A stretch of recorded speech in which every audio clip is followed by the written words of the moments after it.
Lord of the Mysteries. Chapter 153. Final act of laying the foundation. A unique wide jaw, his hair is in a bun like an ancient knight's, eyes that look at you with the intent of an icy smile. Zio Dericha was half slumped on the sofa as she scrutinized the portrait that Audrey had handed to her. In her eyes, the man might as well have been a living, walking pile of money. After committing the looks of the great pirate Kalangos to her memory, she proceeded to read the description written at the bottom of the page. Brown hair, dark green eyes.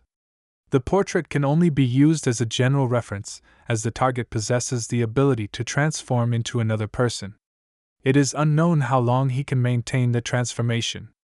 The portrait can only be used as a reference. The target possesses the ability to transform into another person. Only as a reference, transform into another person. Then why did I spend so much time memorizing his facial features? Zio wore a dazed look, as if it was the first time she had witnessed the evil intentions the world had for her. She looked up and saw Fur's Wall slumped languidly in a sofa opposite her. She seemed to be muttering to herself, "There's no way to look for this person. We don't know what he looks like. All we know is that he's not from Backland. There are far too many foreigners who come into Backland every day." Furs attempted to sit up, but failed even after 3 tries. "I'm only an apprentice, not an arbiter." She pouted as she placed her hand on the armrest of the sofa, successfully pulling herself up into a sitting position. "Does that lady think that we are prophets?" Furs jested. Zio was about to answer when she realized that there were still footnotes she hadn't gone through yet. She recited them out softly. The suggested ways of searching are as follows. 1. Kalangos has an evil object with him. It needs to devour the flesh, blood, and soul of a living person every other day. You can consider looking for missing vagrants. 2. Search for Kalangos' information thoroughly and build a profile of his unique hobbies and behaviors. 3. A person's facial features might change, but as long as he hasn't received any special training, he will often act like himself, such as the things he prefers to eat, his gait, actions he's used to performing, and many other details. Furs nodded as she listened. Miss Audrey isn't the innocent, naive teen that the rumors about her suggest. She has a meticulous heart and a calm sense of observation. Is that so? Zio asked, doubtful. She didn't expect an answer as she changed the topic by suggesting, "I'll be in charge of gathering the information. Can you consolidate that pile of gold pounds? No, that admiral's hobbies and unique traits?" Furs opened her eyes wide open and shook the steel box containing her cigarettes. "How can you bear to do this? How can you bear to make a dainty, sensitive author do consolidation, analysis, and deduction?" Zio shot her good friend a glance as she exuded an air of authority without realizing it. "There's an interesting paragraph on deduction in your Stormwind Mountain villa." Furs pulled her shoulders back and lowered her head. She looked at the coffee table as she said, "Do you know how much of my hair I pulled out, how much sleep I lost, just for that paragraph?" She quickly lifted her head and looked at Zio Dericha, then lowered her head once again and grumbled, "Life is short. There are too many things that we need to do. Why must we waste our time on such uninteresting, menial tasks?" "That's very reasonable." Zio nearly nodded in agreement. She fought hard to keep her authority as an arbiter. "Then do you have any other ways to solve this problem?" She suppressed her voice, making her childlike voice sound deeper. Furs thought for nearly 20 seconds before looking up suddenly. "We can hire a professional. After you finish collecting information on Vice Admiral Hurricane, we shall erase the name and hand it over to an excellent detective, then ask him to do the consolidation and deduction. All we have to do is pay a fee." Why didn't I think of that? Zio's mind went blank. Furs and Zio looked at each other without saying anything. When the atmosphere became awkward, she cleared her throat. "We'll do it according to your suggestion." After saying this, she quickly added, "You'll pay the fee." Howe Street, Divination Club. "Good afternoon, Mr. Moretti." The pretty receptionist Angelica looked at Klein in surprise. "You rarely come on Fridays." Exhausted from searching for the house with the red chimney, Klein smiled and said, "Fate never repeats itself indefinitely. It always brings us some surprises."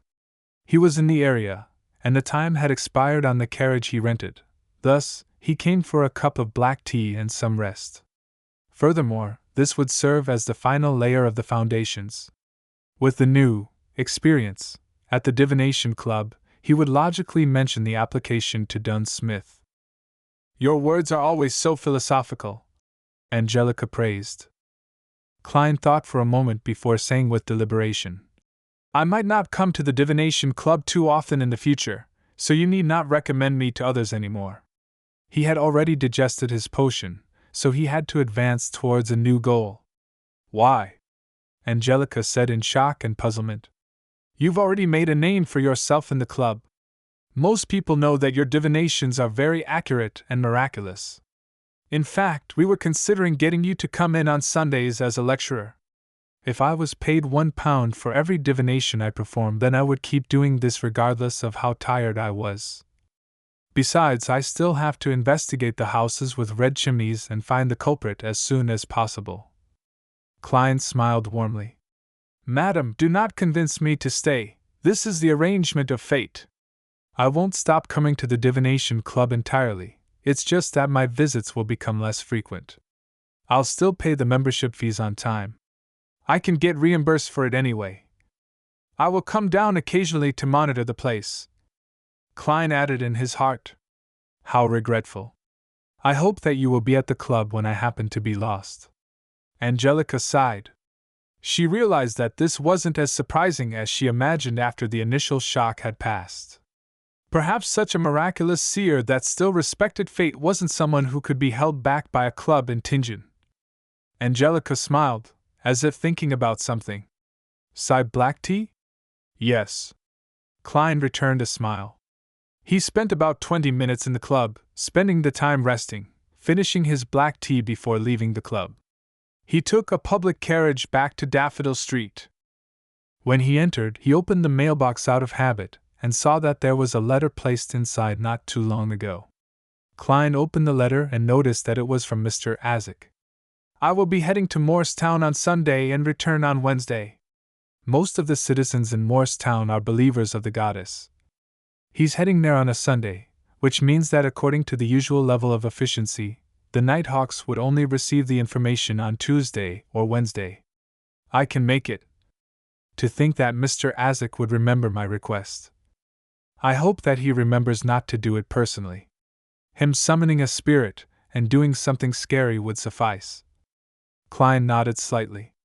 He released his spirituality and burned the letter with friction. He flicked his hand, turning the flames into ashes, and allowed them to fall slowly onto the ground. Saturday afternoon. Klein was wearing his black trench coat and hat. He had his cane in his hand as he walked slowly into the Blackthorn Security Company. After greeting Roseanne, he looked at the partition and noticed that the captain's office was open. He deliberately spoke louder. "Yesterday, I saw a girl who looked just like you at the Divination Club." "Really?" Roseanne asked, her interest piqued. Klein nodded without sincerity. "Yes, in fact, I thought that she was your sister. I'm sorry to have to disappoint you, but I have no sisters, not even cousins." Roseanne laughed. "Do you remember her name?" "No, why would I remember her name?" Klein smiled. "Looking at her was exactly like looking at you. Can I take that as a compliment?" Roseanne was a chatty girl who never needed others to start the conversation.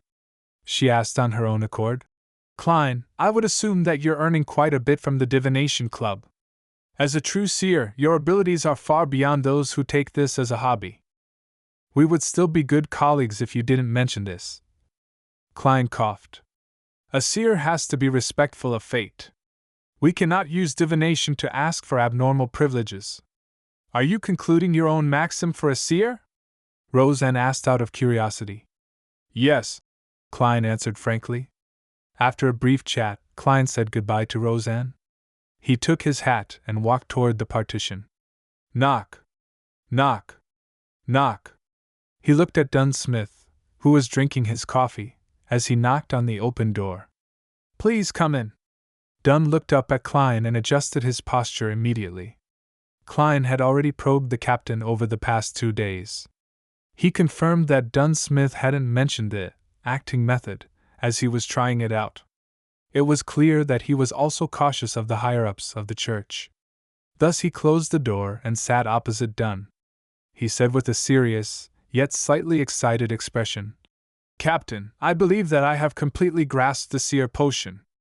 I wish to submit a special application."